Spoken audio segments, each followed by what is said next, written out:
अस्सलामु अलैकुम वरहमतुल्लाहि वबरकातुह।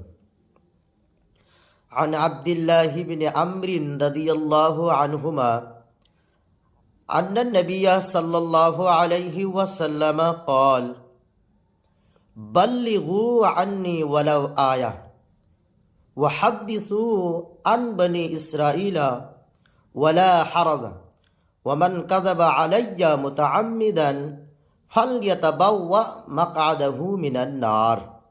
অর্থ, হযরত আব্দুল্লাহ ইবনে আমর রাদিয়াল্লাহু আনহুমা হইতে বর্ণিত, রাসূলুল্লাহ সাল্লাল্লাহু আলাইহি ওয়াসাল্লাম বলেছেন, আমার পক্ষ থেকে জনগণকে আল্লাহর বিধান পৌঁছিয়ে দাও, যদিও একটি আয়াত হয়। বনী ইসরাইল থেকে ঘটনা বর্ণনা করো, তাতে কোনো ক্ষতি নেই।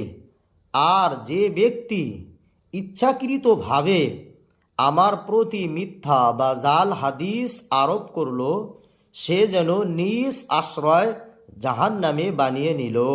আল্লাহ তাআলা আমাদেরকে এই হাদিসের উপরে আমল করার তৌফিক দান করুক। আমিন।